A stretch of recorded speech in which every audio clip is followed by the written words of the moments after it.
everyone, Tyler here from Duelcaster Today we're going to be talking about the massive spoiler dump that we were treated to, I suppose you could say, from Wizards. And it's kind of like the first day of spoiler season, but I think we got over 50 cards, 50 unique cards, just because there was this leak in June. And there's an article released today by Scott Kelly and Blake Rasmussen, and they go over details about this leaker, how he got caught and arrested, and they decided anyway to release full quality versions of the cards, so you know they know they're out there anyway, so you know people can actually see what they do in actual readable format. Anyway, we're going to be talking about some of my initial impressions of the cards today, specifically for 1v1 Commander and Duel Commander. And we're going to first look at the Commander, new Commander options, or what I think are viable. I have two that I think are somewhat viable from this set of spoilers today. And then we'll talk about some solid cards that could be part of your 99. We're going to be focusing on building competitive decks, but still fun and interesting decks and cards. And this video is being released on August 29th. At the time of release, there are 62 cards spoiled so far. So that's where we're at. Let's dive right in. So first of all, for commanders, we have Kopala, Warden of Waves. It is a 2/2 legendary merfolk wizard for 1 blue. It says, spells your opponents cast that target a merfolk you control cost 2 more to cast, and abilities your opponents activate that target a merfolk you control cost 2 more to activate. And everyone's kind of drawing the most obvious comparison, which is to the old card from Betrayers of Kamigawa, Kira, Great Glass Spinner. Basically the same card, except it flies and it's a spirit, and it says all your creatures have this glass shield that when they're targeted or by a spell or ability, it's countered, but then the shield's down, they can finish it off with another card. So a good place to start here just to compare to Kira. Some advantages that this card, Kopala, has, that it lets you target your own creatures with things like equipment, which is pretty important for low to the ground aggro decks like this. They want to run things like Umazawa's Jite. It was always a real awkward card to run in Kira.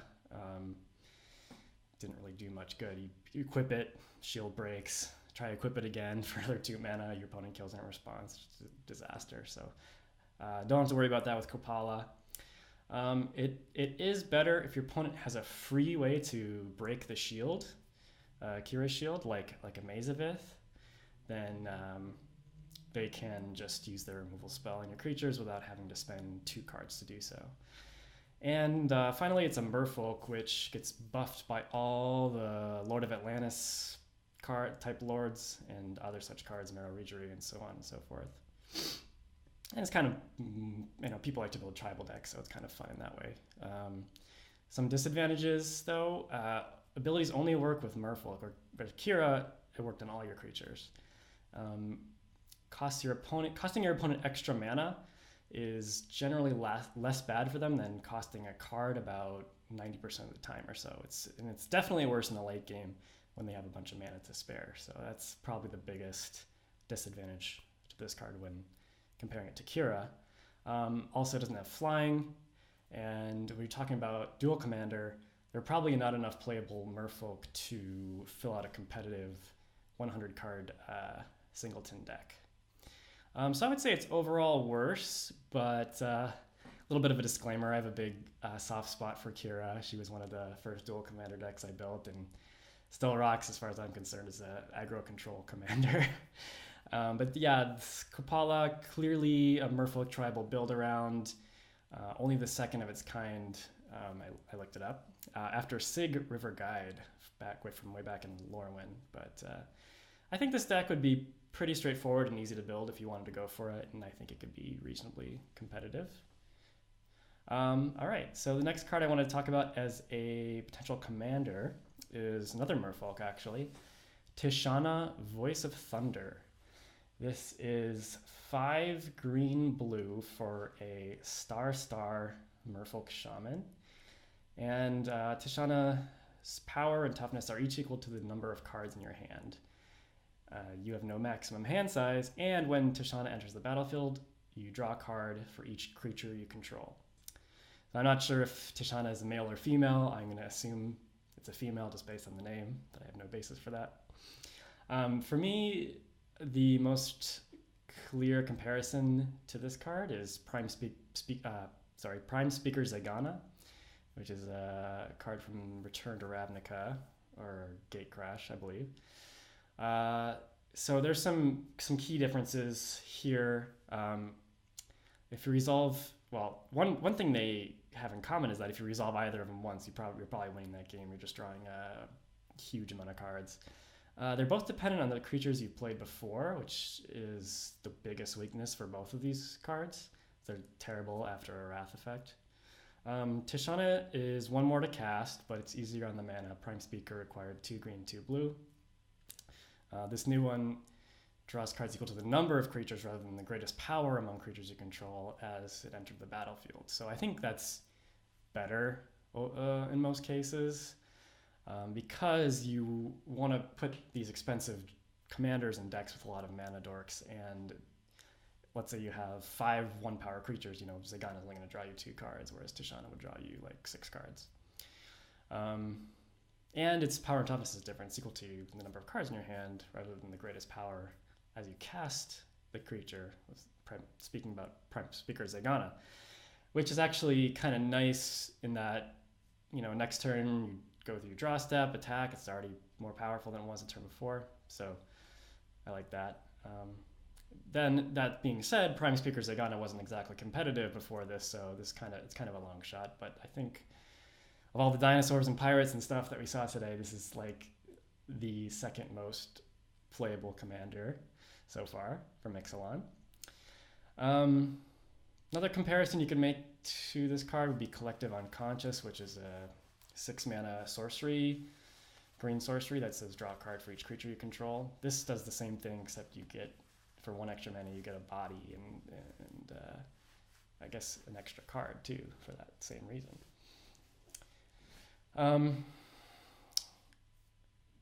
She's good against non-interactive decks, which isn't really saying a whole lot. Doesn't really speak highly for her, but decks like Nissa Vastwood Seer that are, non-interactive, they're just doing what they want to do. They're trying to ramp, they're trying to play their Eldrazi.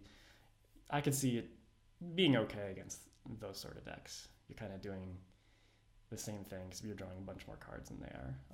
Good against Thalia, Guardian of Thraben. If you can stall the board, you're playing a bunch of creatures. Her drawback's not that bad against you. Bad against Leovold. He doesn't let you draw more than 1 card per turn. Counterspell decks, and decks with a lot of Wrath effects. All right, moving on. Some other solid cards to put in your 99, so to speak. That I noticed when looking at this big dump of spoiler cards today. The first one I noticed was Kinjali's Sunwing, which is 2 and a white for a 2/3 dinosaur. It has flying, and it says creatures your opponents control enter the battlefield tapped. So this is kind of similar to some other cards we've seen in the past. Probably the most recent one was Thalia Heretic Cathar. A little bit before that was Imposing Sovereign, and back in Ravnica we had a card called Loxodon Gatekeeper. And I think this card falls somewhere in the middle. I would say it's worse, quite a bit worse than Thalia Heretic Cathar, but comparable to Imposing Sovereign and comparable to better than Loxodon Gatekeeper. Could be a role player in a similar type Hate Bears type deck, such as Gaddock Teague or Timna, the Weaver, and Sidar Kondo partner. I would only run it if it was already running Thalia in the 99 and wanted more of this effect. in my opinion, doesn't really hose a lot of the popular commanders right now, except maybe Zergo, Bellstriker, because they have a lot of haste and cards like Hellspark Elemental that would just get destroyed by this. I think the 2/3 flying body is actually quite strong. Good at doing things like taking Monarch back from Queen Marchesa, for example. Okay, and then another white card, we have Tocatli Honor Guard, which, side note, this seems like it's inspired from Incan culture, this Sun Empire, which I think is really cool. Anyway, this would be another, let me explain what it is first. It's 1 and a white for a 1/3 human soldier, and it says, creatures entering the battlefield don't cause abilities to trigger. So Torpor Orb with legs, and we've kind of seen, besides Torpor Orb itself, we have Hushwing Griff, which is I think an M15, which had basically the same text except it had flash and flying, and it cost 2 and a white. So this could be another role player in a Hate Bear style deck. The ones without enter the battlefield abilities. It's a non-bow, for example, with cards like Flicker Wisp and Palace Jailer, obviously. But it's great against some popular commanders right now, like Queen Marchesa and Nissa, Vastwood Seer. However, I would only run it if I were already running both Torpor Orb and Hushwing Griff. The 1/3 body is pretty unimpactful and easy to ignore. So I think Torpor Orb being harder to remove is just going to be a better card most of the time. I don't know if, having 3 of these cards seems like a lot, but again, it's a 100 card singleton deck, so, if you really want a Torpor Orb, you can't count on just drawing Torpor Orb in any given game. All right, getting into the blue cards here, we have one card caught my eye called Daring Saboteur, which is a 1 and a blue for a 2/1 human pirate. Has the activated ability 2 and a blue. Daring Saboteur can't be blocked this turn. And triggered ability, whenever Daring Saboteur deals combat damage to a player, you may draw a card. If you do, discard a card. So, hard to compare this to anything historically, but it could be a fringe playable. I think it could be okay in a tempo-focused shell, but I can't think of any commanders it would be particularly great with right now.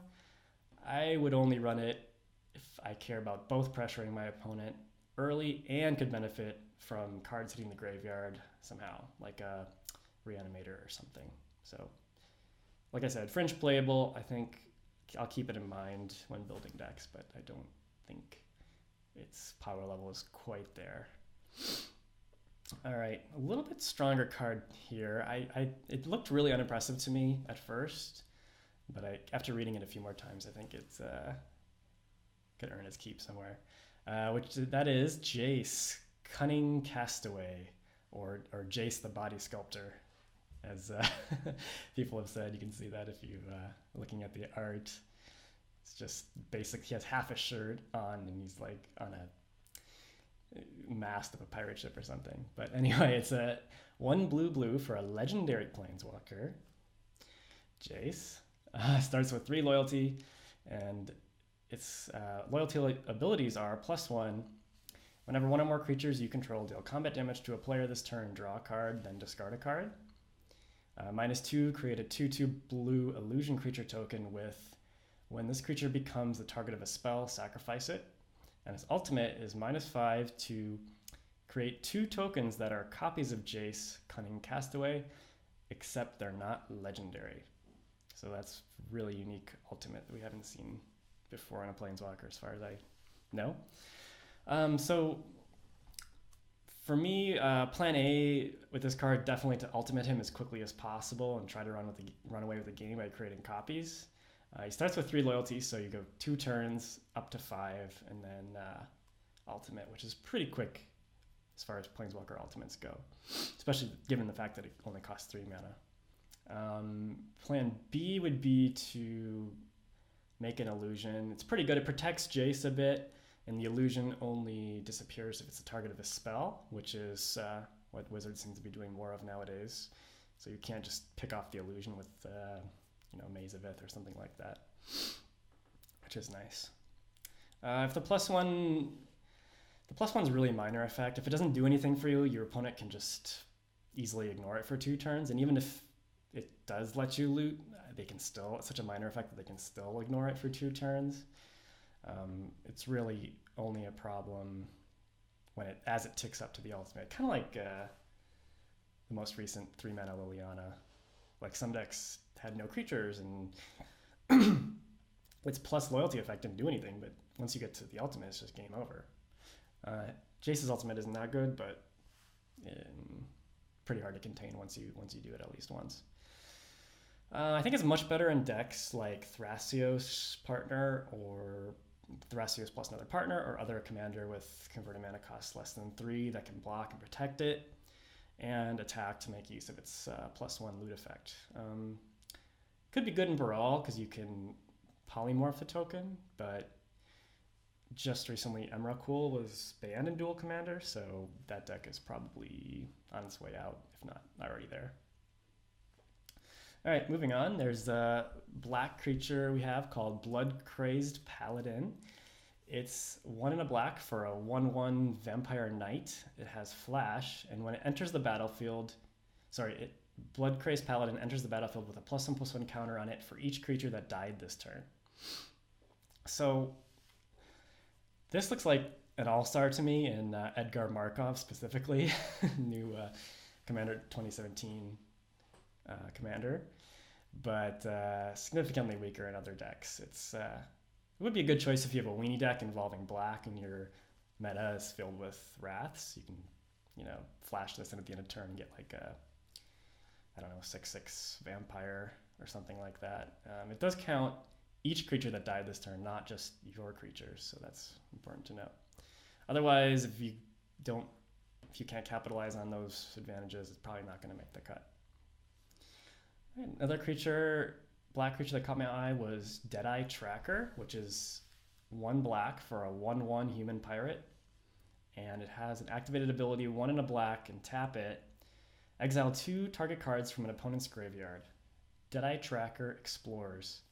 And exploring is a new mechanic that says reveal the top card of your library, put that card into your hand if it's a land, otherwise put a +1/+1 counter on this creature, then put the card back on top of your library or put it into your graveyard. So kind of a wordy mechanic, a lot of moving parts there, but could be strong, especially with ways to manipulate the top card of your library so you can draw that land. But I think this is a pretty hard to evaluate card. It's, on the face of it, it's a 1/1 for 1. It's really weak. I would only run it if my meta had a lot of graveyard-dependent decks, such as Titania, the Gitrog Monster, or Marin, Clan Neltoth. The ability is not really cost-effective on its own without the graveyard exile component being useful. So, in other words, it's hard to justify spending the mana in the early turns too, because if your opponent let's say my opponent had this Deadeye Tracker and just sat there spending 2 to explore rather than developing their board in the early game, I would be quite happy.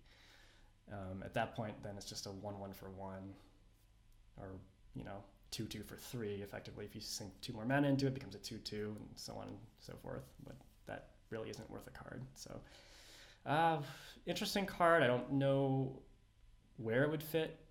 I don't have any decks that I have currently that would just slot right into, but could be a role player.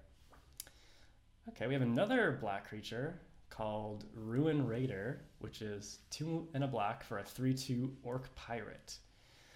And it has Raid, which is a returning mechanic, which says, at the beginning of your end step, if you attacked with a creature this turn, reveal the top card of your library and put that card into your hand.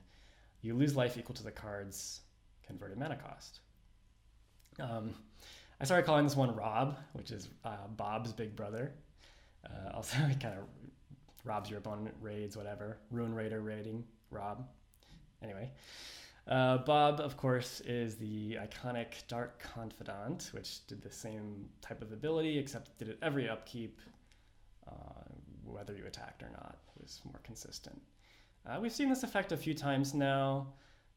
I like the fact that you're pretty much guaranteed to get a card out of it right away, unlike Bob, which has to wait until your next upkeep. So that's good if your opponent's tapped out.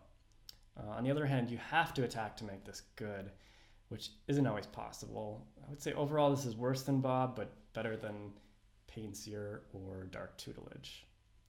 I could see running it in a deck with a cheap evasive commander, like maybe Olivia mobilized for war or something along those lines. But I can't think of like a tier 1 commonly played commander that this would slot right into at the moment. But kind of cool card. Could be powerful. Okay. Rowdy Crew. We're getting into red now. Rowdy Crew, we got another pirate. This is 2 red for a 3/3 human pirate. Has trample. And when it enters the battlefield, you draw 3 cards, then discard 2 cards at random. If 2 cards that share a card type are discarded this way, put 2 +1/+1 counters on Rowdy Crew. This is a really unique card. It's one of the cards I'm most excited about so far. Rarely does red get this kind of raw card advantage, because you get the 3/3 body plus you net a card on its way into the battlefield. Kind of surprised. This is actually a mythic rare. Kind of surprising. Pretty... Well, it's not flashy in the same way as like a dragon or something, but anyway, it's still probably only playable if you are creature heavy and care about cards hitting your graveyard. I say creature heavy because you're more likely to discard 2 creatures that share a card type, which would give them 2 +1/+1 counters. So getting a 5/5 trample for 4 mana and drawing a card, pretty nice, even if you have to discard 2 at random. This is gonna go straight into my Felden of the Third Path deck. That deck really cares about enter the battlefield effects and having cards hit your graveyard so you can bring them back with Felden. I can see it in Duretti, the red Planeswalker as well, but it's probably a little bit underpowered there. All right, moving on, we have a green creature called Carnage Tyrant, which is 4 green for a 7/6 dinosaur, mythic rare. Carnage Tyrant can't be countered, trample, hexproof. Wow, those are some sick abilities all stapled together in one dinosaur package. This one's the powerhouse based on raw stats alone. Much more efficient than similar cards from the past, like Terra Stomper and Plated Slagworm. Can't be countered, and hexproof is basically an unstoppable combination against some decks, like Baral or Jori N or Keranos. It's a good win condition for decks that have a lot of creature search, such as Survival of the Fittest, Fauna Shaman, Summoner's Pact, or Green Sun Zenith. It will beat some blue decks in spots where like no other threat could. You want to have, if possible, you want to have some fodder alongside it when you cast it, so it can't be taken down by Liliana the Veil or Diabolic Edict or Cracking Doom. These are all cards that are pretty commonly played in Duel Commander, so you can't rely just on a hexproof creature to go all the way, necessarily. I'd say the deck that it really shines brightest in is Xenagos, God of Revels. This is perfect for that deck because it's a 6-drop, which is right after the turn, right in the curve, the turn after you play Xenagos. Has everything you want in a card. High power to cost ratio, can't be countered, trample, and hexproof. I mean, I couldn't imagine a better suite of abilities on a card. Maybe can't be blocked or something, but we're in red-green, come on. I think it's also could be good in Nissa, Vastwood Seer, and Rurik Thar. Those are some ideas for decks to slot it into. Okay, and then we have another green creature called Deeproot Champion, which is 1 and a green for a 1/1 Merfolk Shaman. that says whenever you cast a non-creature spell, put a +1/+1 counter on Deeproot Champion. This one has potential, but it's kind of hard to think of a home for it. Probably you want to put it in some sort of blue-green shell with a lot of 1-mana cantrips to just ratchet that power up real quick. Could also be okay in Atraxa with the +1/+1 counter theme. Another idea is to play it in Rada Heir to Keld. I have like a Rada Heir to Keld Panza land destruction deck that does look for creatures that are really cheap. It can grow for kind of basically free, like no additional mana input, kind of like Stromkirk Noble and Blood Hallows. But it competes for the same mana slot with your commander, Rada, and both of those are cards you want to get out as soon as possible. For one thing that maybe makes me think this card's not super great is like for 1 more mana you could have Managorger Hydra, which has trample and gets a +1/+1 counter when either player casts any spell, and we see Managorger Hydra seeing basically no play as far as I've seen in Duel Commander. So if that card can't see play, I think Deeproot Champion is kind of an uphill battle. Yeah, so my gut says this is not good enough, but it's worth considering if you can find the perfect deck for it. All right, moving on to another green creature. We have another dinosaur here in Ripjaw Raptor, which is 2 green for a 4/5 dinosaur. Has a new ability word called Enrage, which says, in this case, whenever Ripjaw Raptor is dealt damage, draw a card. So Enrage is new. You get an effect whenever one of your dinosaurs with Enrage is dealt damage. Kind of a cool new ability word. I like it. This one I think is more likely to see play in a larger variety of decks. The raw stats are just so good. Might as well be unblockable. I mean, what are you blocking this with? You're just drawing a card, eating a creature. The 5 toughness means it can't be killed by Flame Slash, Mizium Mortars, Cut to Ribbons, or even Wildfire. And speaking of Wildfire, I think this is absolutely great alongside Wildfire or Burning of Genie specifically in a red-green ramp deck.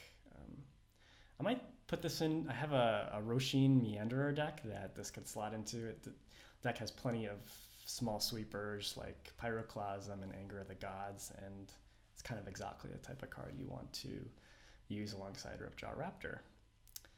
And also, when I first saw this, my mind went right to old school card Pestilence from Alpha, reprinted a bunch of times. They haven't made a card like this in a long time, but it basically could let you draw up to 4 cards a turn without killing the Raptor and killing all the other small creatures on the board, and another 4 to your opponent. So that's pretty sick. Kind of an old school style combo, probably a bit too cute. It would be tough to assemble in the 100 card singleton format. Okay, we have one more green card I wanted to talk about, which is Shaper's Sanctuary, which is 1 green for an enchantment that says whenever a creature you control becomes the target of a spell or ability an opponent controls, you may draw a card. Now, this is an interesting card. I think in most formats it would be not worth a card, like kind of bad, but I'm actually excited the most for this card, for Duel Commander specifically so far, of all the cards from Ixalan we've seen. And the reason for that is Duel Commander is defined more than pretty much any other format by 1-for-1 interaction, and a big chunk of that is like 1-for-1 removal. So I think this card is perfect for the current meta. If let's say you draw 1 card off of this, you start to feel pretty good. 1 mana for a card, not too bad. If you draw 2, it's super efficient. And if you draw anything more than that, it's just obscene. Not to mention the rattlesnakey effect of stranding removal in their hand that they'd rather not use to let you draw a card. So got to take that into account too. There's an effect that this card has on the board, even if you're not drawing a ton of cards off of it. I mean, just imagine playing this against a Jite or a Mazavith. gives you a fighting chance to draw an answer to some of these crazy cards that would be really difficult otherwise.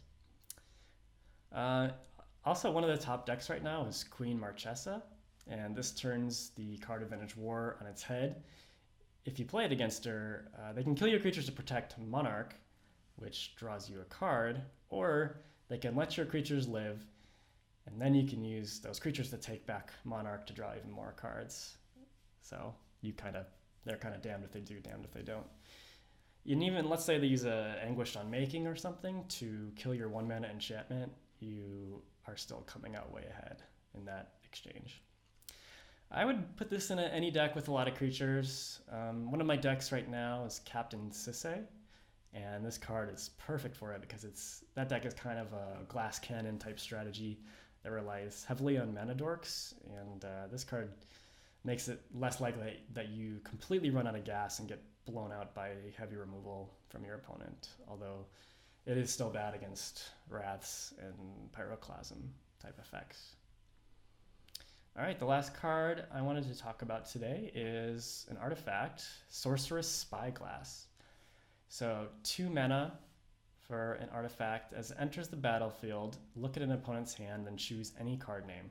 Activated abilities of sources with the chosen name can't be activated unless they're mana abilities. I was a bit skeptical of this card when I first looked at it, but I think I could see some play in decks that want to double down on Pithing Needle effects. Obviously, Pithing Needle is the first card that comes to mind when looking at this. This is exactly reprint of Pithing Needle, except you get to look at your opponent's hand first. Which, don't underestimate the value of looking at an opponent's hand. That information can be worth, I'd say, like half a card a lot of the time. One trick you can do with this is name, say, a fetch land if you see it in their hand, effectively blanking it. Could be a way to mana screw an opponent. It's also good against Planeswalker commanders like Daretti. It's okay against the Flipwalkers like Nissa. Also good against combo commanders dependent on activated abilities like Arkham Dagson and Captain Sisse, which pains me to say because they're 2 of my favorite decks that I have, but yeah, that would shut them down pretty good. But yeah, how good this card is largely a meta call, and like I said, probably don't even want to run it unless you're already running Pithing Needle, because that card just costs half the mana. Anyway, lot of exciting stuff in Ixalan. The set looks really cool so far. Thanks for watching, and we'll come out with another breakdown when we start to see some more cards. Happy brewing. Hey everyone, Tyler from Duelcaster here. If you enjoyed the video you just watched and all the creative content we produce here, we'd be thrilled if you could share your support by liking this video, commenting on it, subscribing to our channel, and contributing to our Patreon. Just click on the links to the side here to help out. We want to take Duel Commander and all 1v1 Commander formats to the next level, and your support helps us keep producing awesome content. Thanks for watching, and see you later.